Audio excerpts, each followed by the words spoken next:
Bab 026. Maafkan aku, ucap Jenderal lagi. Azarin menarik tangannya di genggaman Jenderal. Aku capek, Mas. Aku ingin tidur. Tanpa menunggu jawaban, Azarin merebahkan diri lagi, dan memakai selimut hingga menutupi lehernya. Sementara Jenderal menatap sendu Azarin yang kini sudah membelakanginya.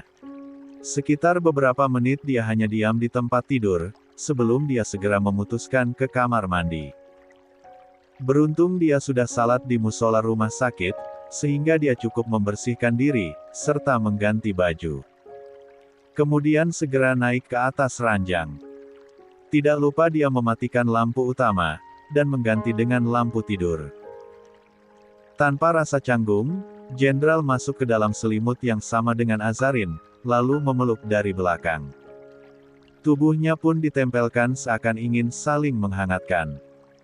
Sementara Azarin menyadari tindakan Jenderal, tetapi karena tubuhnya sudah sangat capek, dia memilih diam. Sejak kemarin dia belum sempat tidur malam, dilanjut dengan melakukan perjalanan pulang pergi Sukabumi Bogor, ditambah lagi dengan masalah yang datang silih berganti, membuat seluruh energinya habis. Sayang. Panggil Jenderal dengan sedikit berbisik. Kamu sudah tidur. Tak ada jawaban apapun dari Azarin, sehingga Jenderal langsung mengecup pundak Azarin. Dia yakin, istrinya belum benar-benar terlelap. Bisa gak tidur, jilbabnya dibuka saja. Aku ingin memutuskan jarak di antara kita. Sayang, boleh gak? Karena tak kunjung mendengar jawaban, Jenderal kembali bertanya. Bahkan, tangannya yang sedang memeluk perut Azarin perlahan merangkak naik menyentuh dada Azarin. Sayang, boleh ya, jilbabnya dibuka saja, pinta Jenderal. Suaranya terdengar mulai berat. Mas penasaran, secantik apa istriku jika tidak berjilbab, bujuknya lagi. Suara dering alarm membangunkan Azarin dari tidurnya. Seperti biasa, dia akan menunaikan salat tahajud yang kini menjadi kewajiban tak pernah dilewati kecuali saat datang bulan. Azarin meraih alarm di atas nakas yang tak berhenti berdering. Namun, begitu tangannya terulur, dia langsung menyadari tubuhnya seperti tertahan. Perlahan dia menyibak selimut, betapa terkejutnya melihat tangan kekar Jenderal memeluk tubuhnya. Dia lantas beralih menatap Jenderal, dalam keremangan cahaya lampu, dia bisa melihat wajah damai Jenderal saat tidur.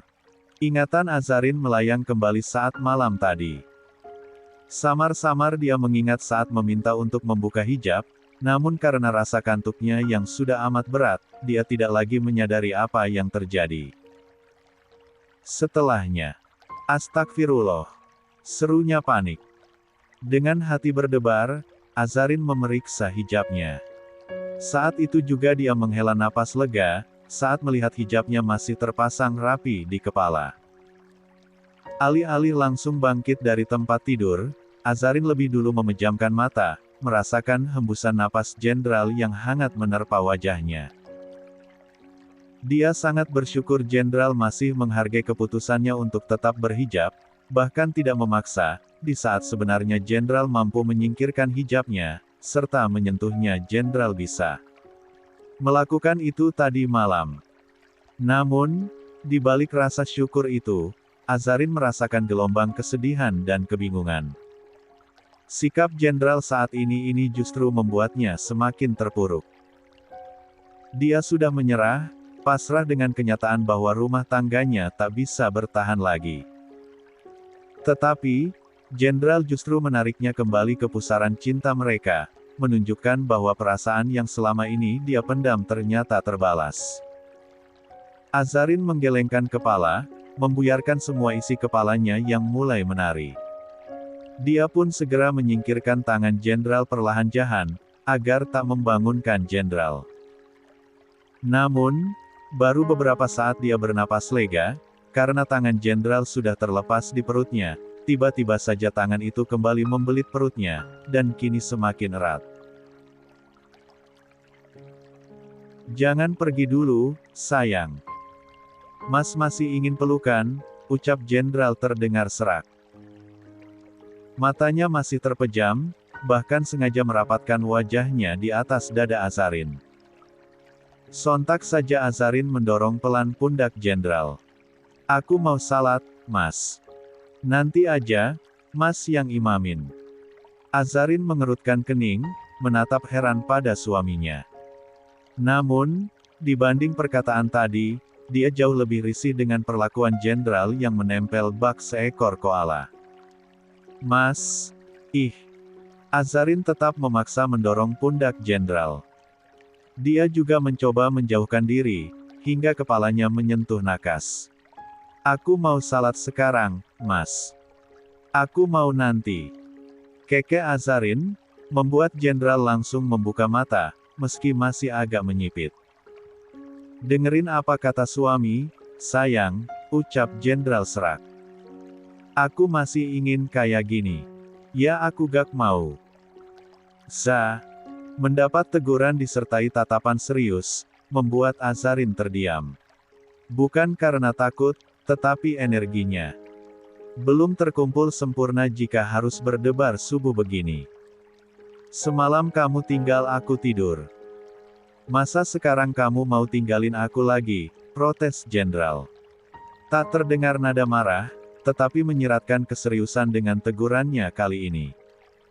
Aku tahu kamu selalu lebih mengutamakan salat. Tapi, mengabaikan suami juga tidak baik. Jatuhnya dosa, sayang. Glek. Azarin menelan kasar air liurnya, dia tak menyangka Jenderal akan terlihat sangat bijaksana saat ini. Sialnya lagi, dia kehilangan keberanian untuk melawan. Padahal dia bisa saja mengeluarkan semua balasan yang selama ini dipendam, tetapi bibirnya terasa keluh. Sayang, aku mohon jangan menghindariku terus-menerus. Katamu ingin memberikan aku kesempatan untuk menjadi imam yang baik, ucap Jenderal serius. Azarin tidak menjawab. Kelopak matanya bergerak-gerak naik turun. Abah sakit karena ulah adikku. Mari kita buktikan jika apa yang Elsa katakan itu tidak benar. Tangan Jenderal terulur mengelus pipi Azarin yang masih terpaku menatapnya. Ayo kita mulai menjalani rumah tangga dengan normal. Normal? Apa maksudnya? Sayangnya bibir Azarin terasa keluh, hingga sekedar bertanya saja tak bisa dilontarkan. Jenderal mendekati wajahnya perlahan-lahan, hingga hidungnya menyatu dengan hidung Azarin. Terasa terpaan napas mereka pun saling beradu. Jenderal berusaha mengunci tatapan Azarin. Kita melakukan ibadah malam pertama sekarang, ya, bisik Jenderal. Suaranya terdengar berat, dan serak. Jenderal bisa mendengar debar jantung istrinya. Wajar saja, ini pertama kali mereka sedekat ini. Boleh kan, sayang? Tanya Jenderal memastikan. Terlebih sedari tadi Azarin tidak menolak setiap sentuhan yang diberikan. Mungkin akan sakit, tapi aku akan hati-hati, ucapnya kemudian. Namun, Azarin hanya mematung bak manekin yang berada di toko baju. Isi kepalanya mendadak kosong. Seperti orang yang tengah dihipnotis. Karena tak ada respon dari Azarin yang menandakan sebagai persetujuan. Jenderal mulai mendaratkan ciuman di pipi Azarin sebagai percobaan, lalu berpindah ke kening, bahkan kedua mata Azarin tak luput dari ciuman Jenderal. Sementara tangannya tak tinggal diam, di tengah aksinya sedang mengecup setiap inci wajah Azarin, dia mulai membuka satu persatu kancing baju tidur Azarin. Hingga, akhirnya ciumannya berhenti di bibir Azarin. Sengaja dia tak melanjutkan lebih dulu, dan memilih menatap wajah Azarin yang masih sangat cantik meskipun hanya disinai cahaya lampu temaram. Kamu cantik sekali, sayang. Maaf ya, kalau aku sempat mengabaikanmu, bisik Jenderal lirih. Lalu tersenyum manis. Rasanya dia semakin tak sabar untuk memenuhi tanggung jawabnya yang telah lama ditunda. Namun, dia tahu ini pertama kali bagi Azarin, dia tak ingin sentuhannya kali ini membuat Azarin trauma. Tanpa berbasa-basi lagi, Jenderal mulai mendekatkan bibirnya. Sementara tangannya mulai menyelusup masuk ke dalam baju Azarin yang sudah terbuka separuh. "Mas." Azarin segera menuruni ranjang, wajahnya menegang. Dia pun segera meremas bajunya yang terbuka. "Maaf, Mas. Aku gak bisa." Seru Azarin, lalu bergegas lari ke kamar mandi. Dia langsung menutup pintu kamar mandi, dan dikunci. Kemudian bersandar sambil memejamkan mata. Dalam hati dia terus merutuki dirinya, yang selalu saja goyah dengan pesona jenderal. Bodoh. Bodoh banget. Kepalanya dipukul beberapa kali, kemudian ditekan dengan ibu jarinya. "Kenapa aku selalu saja pasrah kayak tadi?" gumamnya kesal. Untung saja, Jenderal belum sempat mencium bibirnya, serta belum sempat menyentuh area sensitif. "Astagfirullah, ya Allah." Geram Azarin dengan dirinya. "Aku berdosa gak nolak kayak gini. Maafkan hamba ya, Allah." Lanjutnya bergumam lirih. Selama beberapa saat, Azarin masih termenung di belakang pintu, sambil sesekali memukul kepalanya. Dengan pelan. Dia sangat-sangat menyesal, membiarkan Jenderal melakukan hal tadi, dan pasti saat ini Jenderal sangat marah. Aduh.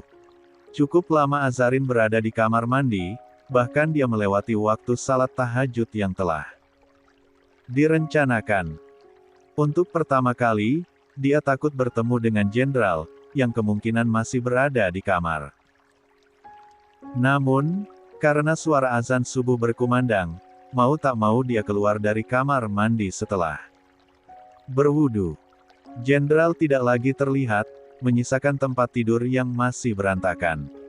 Bahkan lampu utama pun sudah menyala, terang benderang.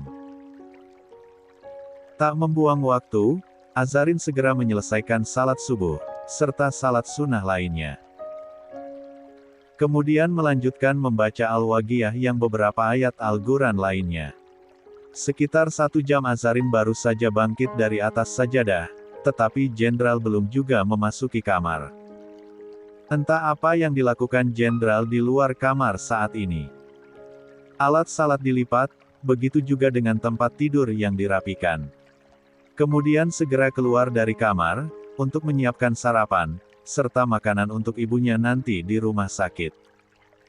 Waktu masih menunjukkan pukul 5:30 pagi, tetapi lampu-lampu seluruh ruangan tampak menyala. Tak ambil pusing, dia menuruni tangga sembari mencari keberadaan Jenderal di lantai 1. Namun, hingga sampai di lantai 1, tak terlihat ada siapapun, tetapi samar terdengar suara obrolan dari dapur. Tak buang waktu, dia melanjutkan langkahnya menuju dapur. Namun, begitu memasuki pintu ruangan tengah, di meja makan matanya sudah disuguhkan dengan pemandangan tak mengenakan hati. Aleya sedang sibuk membuat minuman entah untuk siapa, sementara itu dengan santai Jenderal duduk di kursi meja makan. Keduanya tampak santai mengobrol, bahkan Aleya terlihat tertawa. Rupanya kakaknya ikut pulang ke rumah, dan meninggalkan sang ibu sendirian. Kesal bukan main. Azarin melanjutkan langkahnya yang sempat terhenti dengan sengaja menyentakkan sendalnya di lantai, membuat Jenderal dan Aleya langsung mengalihkan atensinya. "Sudah bangun kamu?" tanya Aleya, di tengah aktivitasnya mengaduk teh di cangkir. Azarin menjawab apapun. Dia mulai membuka lemari pendingin, dan mengeluarkan beberapa stok sayur dan ayam yang akan dimasak. "Suamimu ingin minum teh dari tadi. Makanya kakak buatin." Aleya lanjut menjelaskan tanpa diminta. "Harusnya kamu bangun lebih awal, Dek. Kasihan Jo, suamimu pagi-pagi bangun langsung minta tolong ke kakak," imbuhnya dengan santai sembari meletakkan teh di depan Jenderal. Sedangkan pria itu, terlihat tenang. Tak ada niatan menyela perkataan Alea. Azarin meletakkan sayur di atas meja tepat di depan jenderal, di mana Alea pun berada di antara mereka. Kakak mengenalku, kan? Sejak kapan aku bangun jam segini? Apa pernah kakak melihat aku ke dapur dalam keadaan mengantuk? Mendapat cecaran tersebut, Alea terdiam dan sedikit tegang. Jangan mendadak jadi ibu mertua yang otoriter deh. Meskipun suaranya tak selantang tadi, tetapi membuat Alea langsung menatap jenderal. Lagi pula, suamiku ini, bisa kok buat sendiri. Dia ke rumah ini bukan baru saja. Jikapun istrinya sedang sibuk, aku rasa dia bisa melakukan semuanya tanpa meminta bantuan siapapun, ucap Azarin lagi, terdengar santai. Namun, terasa bagai tamparan bagi Alea, dan mungkin juga dengan jenderal. Azarin beralih menatap pada jenderal. Jikapun Mas tidak bisa melakukan apapun di rumah ini, Mas masih punya mulut buat menyampaikan itu kan pada istrimu. Sontak jenderal berdecak, tetapi langsung mengalihkan wajahnya ke lain arah. Membuat Azarin langsung tersenyum tipis. Ups, lupa. Aku kan istri di atas kertas. Ngapain juga bilang sama aku?